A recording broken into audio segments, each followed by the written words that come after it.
दर्शक बंधु आपण को मोर चैनल अध्यापक डॉक्टर मनोरंजन को स्वागत।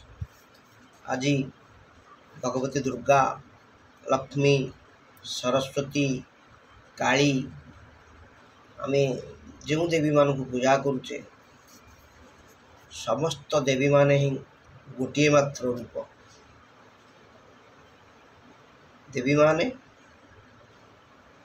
कार्यपाई को रूप धारण करती पुणी भक्त केमती अनुग्रह करती।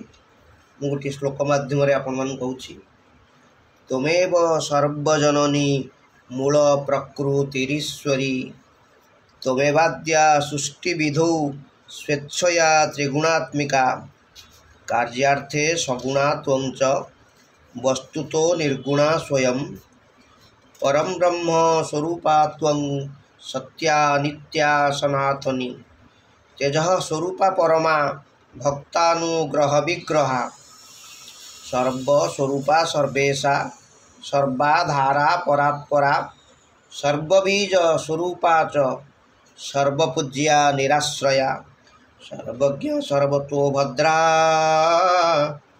सर्वमंगल मंगला। ये श्लोकटी ब्रह्म वैवर्त महापुराण अच्छे।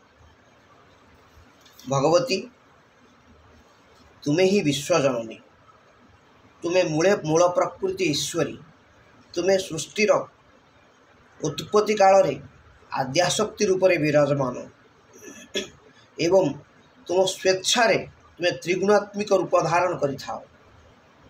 यदि च तुम्हें वस्तुतः निर्गुणा तथापि प्रयोग अनुसार प्रयोजन अनुसार सगुण होइथाओ।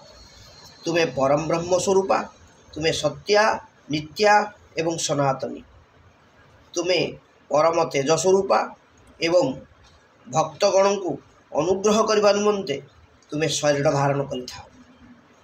तुम्हें सर्वबीज स्वरूपा सर्वपूज्या एवं आश्रय रहित, तुम्हें सर्वज्ञ सर्वविध मंगल तुम्हें ही करिथाओ एवं सर्वमंगलर मंगल मध्य तुम्हें।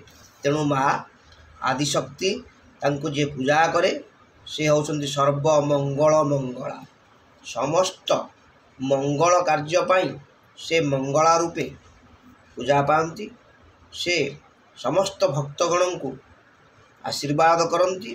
तेणु भगवती को आमे दुर्गा लक्ष्मी सरस्वती काली जेमिति रूप में मध्य भजन कले से भक्त को सदा भाव सदा सर्वदा आश्रय देती। जय माँ भगवती।